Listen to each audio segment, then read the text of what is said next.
When you play the Game of Thrones, you Subscribe and like. or you die. There is no middle ground.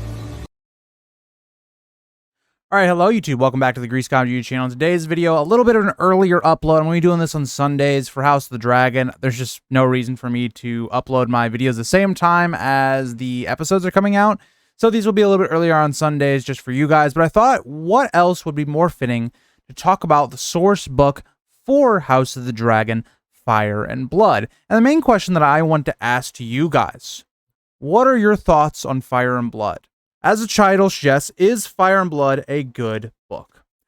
And the reason that I want to talk about this, because one, it came up in a video I did in a collab earlier this week, but also, I think it's weird to think about Fire and Blood because I think it's the most split book of any book in the entire Song of Ice and Fire fandom, and or just like community. Because the book, if you look at in terms of critics, this book has the lowest rating of every single Song of Ice and Fire, like main series book or the World of Ice and Fire. I have the World of Ice and Fire as well. It is actually much higher rated than Fire and Blood. Fire and Blood only comes in out of 5 as a 4.02 rating when I looked it up. Every other main A Song of Ice and Fire book has at least a 4.2 or higher, where this book is teetering into the 3-star range. So why is that? Why is Fire and Blood so misliked in terms of it's just a dip in quality in terms of the other books? Maybe I shouldn't say well loved because it is still 4 out of 5 stars. That's still really good. If you're taking of like a test on a paper, like that's an 80%. That's still like a pretty solid grade. But it's not as well loved for some reason. And I want to go through in this video why I love Fire and Blood, why I think it's overhated, and why some people just do not like it. But before we get into the video, I want to say a massive thank you to my Patreons and members for supporting me on this channel and all of that. If you did want to become one, you do get videos early. Members and Patreons know they got like 6 videos all dropped at once last week. So if you do want to become one of those, you get videos early. And also you'll be getting exclusive House of the Dragon videos each week as I am covering the season and as it goes by. But let's talk about Fire and Blood, and I want to start out with the expectations for this book and also the structure of the book and why people may not have liked it to begin with. So, first of all, with Fire and Blood, it was a book that you're only reading after you read the main A Song of Ice and Fire books. It's a book that is not made for just someone that has never read this. It's not a book for someone that has never been in this community before.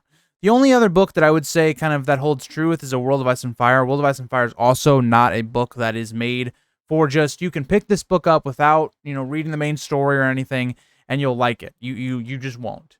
So there's already that against Fire and Blood, is that Fire and Blood is not a standalone book in terms of it is a extra material type of book for people that already enjoy the series. And when you think about it in terms of, the other books, and even A Knight of the Seven Kingdoms, those are all stories that you can kind of read without needing to read something else, right? Even if you hop into A Dance Dragons, you may not understand the story in the past, but George does a good job of like picking up where we are with these characters, but still you should read it from book 1. But still, those are all their own stories. They tell their own narratives. They all do their own things. That's not the case with Fire and Blood. And so I think a lot of people going into Fire and Blood would have had certain expectations that this book was going to be similar to A Song of Ice and Fire in the way it was told, or it was going to be similar to kind of A Knight of the Seven Kingdoms, but that is just not the case at all. Fire and Blood reads as a history textbook, but with George R.R. Martin's own flavor on it. And so that already would kind of put some people off because it reads kind of like a school textbook. But it's just more interesting than a normal school textbook because of the way it's told. It's told through different types of POVs. You have to take everything you're reading with a grain of salt because it's written down by maesters. It's kind of the same almost if you think about an actual history textbook, just not as interesting, is that everything is kind of told through somebody's point of view, right? Somebody who witnessed the event that maybe had a bias or not. And so I look at this book and I go, it is not for everyone. That's the massive reason why I think Fire and Blood right off the gate is not as beloved as other books in the series, because it's not for everyone. Fire and Blood isn't. It's a book for people that want to get more information into the lore and the histories of Westeros since the Targaryens took over. And so if you already are not, wanting that, well, you're not going to like this book. It's just quite simple. This book heavily focuses on the Targaryens, their family members, and everything that leads up to the Dance with Dragons and the end of it. And so, if you already don't like that premise, you're not going to like it. But let's talk about the actual structure of the book, because I think the actual structure of the book is another reason why a lot of people in the community don't really like this book. So, of course, Fire and Blood is going to have its high moments and its low moments. It's a history book, right? And you can't have the Targaryens warring at all times, or else you'd be thinking, well, why do people like the Targaryens, right? Why do so many people, stay loyal to them during the first Blackfire Rebellion? Or why do they still have people even supporting them even now in the main story if the Targaryens were always at war, causing chaos? So the interesting part of this book is the first 120 pages-ish of my book that I showed you guys at the beginning of the video is pretty much everything from Aegon, preparing to take over, him taking over, how he does it, then to Aenys, Maegor, and then eventually Jaehaerys taking over, and kind of the early issues that Jaehaerys had, and wrapping up the issues of Maegor's reign. I think all of that is fantastic. It's captivating, especially on your first read when you don't know specifics of Aegon's conquest. You've maybe just heard of it from the main series, or you heard a little bit from the main story in Game of Thrones, and you wanted to learn more about it. You get a lot more here. There's some stuff here that's left by George of us to kind of figure out and question. I think the first Dornish War is one of my favorite moments of the first 120 pages-ish. I think Aenys and Maegor's rule is one of those that as you read it, and then you read it again and you read it again, it becomes more and more captivating to read. There's so much intrigue. There's so much that's interesting to think about with characters like Aenys and Maegor, Visenya, Jaehaerys, Aegon, Rhaena. There's a lot of fascinating characters within that part of it. And then this is now, when you get past the first 120 to 150 pages of Fire and Blood, this is where a lot of the complaints, I think, spring up. And I know it's not everybody, because I've talked to people that like this section of the book, but even for me, I'm a Fire and Blood defender. This is my least favorite part of the book, and it's just natural because you can't just have a war at all times. So there needs to be this grace period of, we have 80-ish years or whatnot, or if you're looking at the book where it's this is a good 240 pages worth of peacetime, right? There's not any wars happening. There's a lot about Jaehaerys and Alysanne and how or Alysanne, I'm not exactly sure how you say her name. I always just say it one way and nobody's corrected me, so if you guys want to, feel free to correct me or tell me the right version of saying, Queen Alysanne or Alysanne's name, let me know. But it's a lot about how they're changing Westeros, right? They're integrating their own laws into Westeros, and they're doing all these things, and it's a lot about their family dynamics in terms of, who's going to come next after Jaehaerys, and when that person dies, who comes next after that. It's a lot about Jaehaerys' fallout with his daughters, about his sister, Rhaena, who I think is by far my favorite character to actually read during this time period where there's not a lot going on. I think Rhaena is a fantastic character, and I really like just reading about her. Wish we got more of her character, which maybe we will at some point if we ever get more in-depth into some of the events of Fire and Blood. But all of that is definitely the low point of the book for me. It's just there's not as much going on in terms of it's a lot of dry time, right? There's not a ton. It's a lot of very slow build up to what we'll see during Viserys' reign. But it's the peak of the Targaryens, right? Viserys, I guess, kind of has the peak of the Targaryens' power because they have more dragons, things like that. But I really think it's during Jaehaerys' reign is really the biggest power of the Targaryens, where you have a strong king in Jaehaerys, and you have his two sons that were both very capable and strong, with Aemon and Balon, who had a very strong tie. So you look at all of this going on, and then it's when it starts to pick up. Right around, I think it's page 350-ish, where we start getting to the Great Council, the very end of Jaehaerys' reign. We're having to figure out who is going to become the new ruler after Jaehaerys dies, whether it's going to be Viserys or it's going to be Rhaenys and, her child Laenor. All this builds the intrigue, right? Because it seems like we've been building towards this the entire time, right? And Jaehaerys, we know, does not favor kind of the female lines. He struggles with his daughters. He struggles with being a father to daughters. He even puts, when Aemon dies, he passes it on to his son Balon instead of Rhaenys, even though Rhaenys was the daughter of Aemon. All of that kind of builds into this, and the Dance of the Dragon section of this book is just fantastic, right? Because we don't know anything that's really happening. We have multiple sources. In terms of Munkin, Orwyle, and Mushroom, we get all these different accounts of what was believed to happen. And we know that not one of these sources is completely correct because they're all at different places and different times. Some things tend to point to other ideas. And so this is where you get to the point of the book where I think other people don't like this as well, is that George R. R. Martin doesn't give us the answers.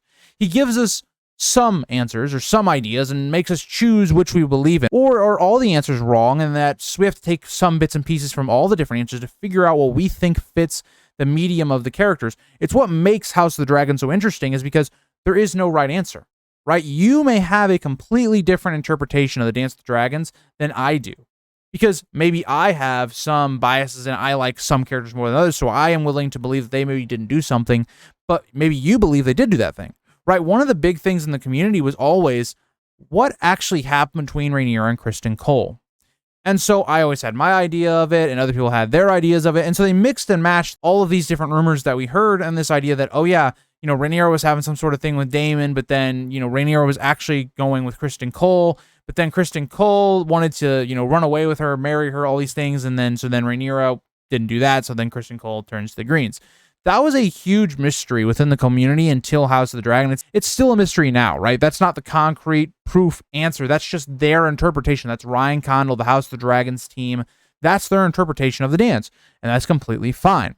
So that's why I love this segment of it, because there is tension in terms of the political state building up to the event. It feels natural. It feels like season 1 of Game of Thrones, where, Ned is kind of building up to this reveal. He gets the reveal, and then he fails his coup.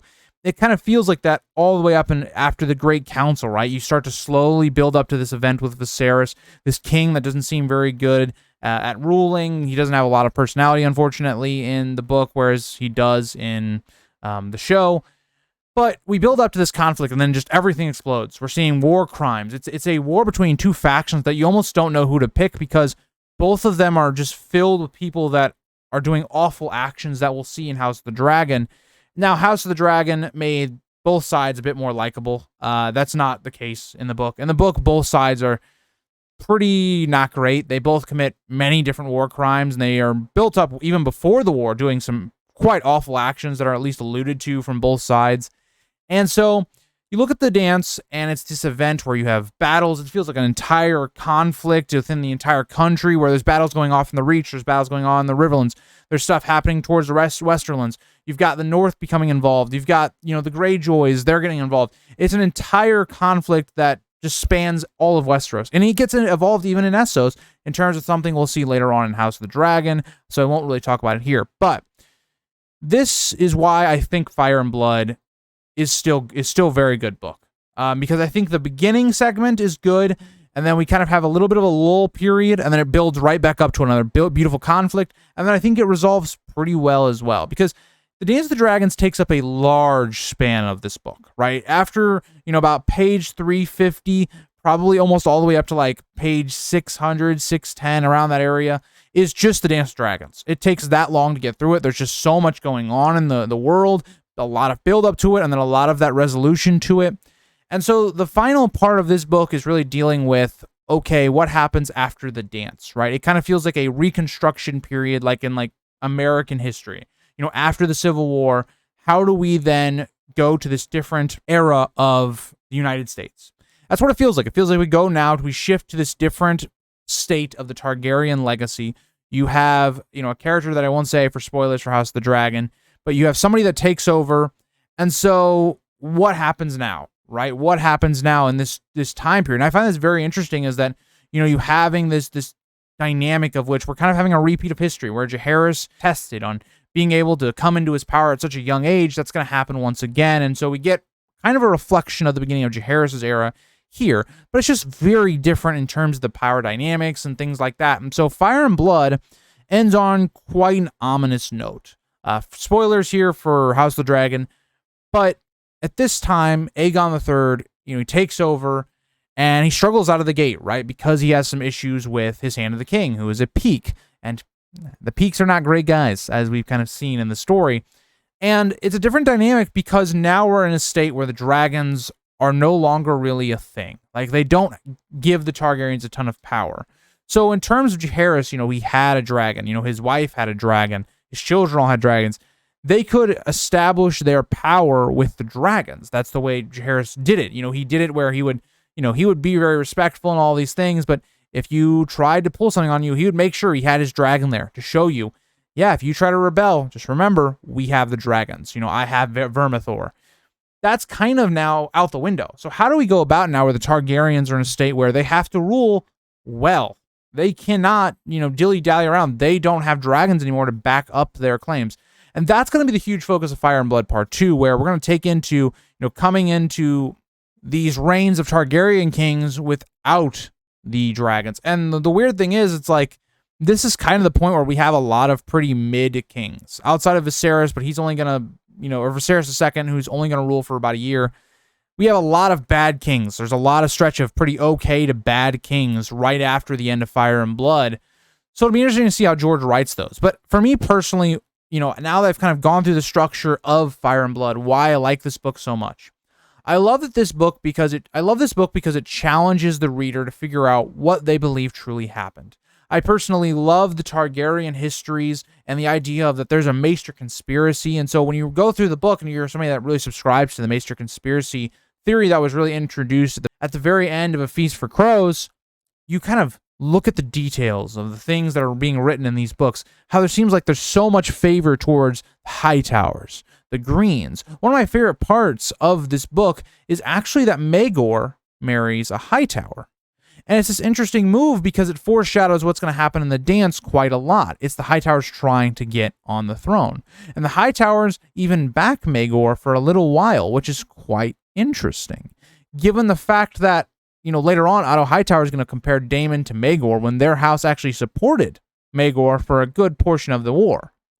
It's just an interesting dynamic. And even when you get to like Rhaenyra and the Dance of the Dragons, he becomes even more suspect because our concrete facts of history are even less. We have so many different sources that are being pulled together, and they all seem to always make the Greens extremely likable. It seems to make them the good guys in terms of, you know, their characters and things and how they put Daemon down even though they don't have any proof of certain actions.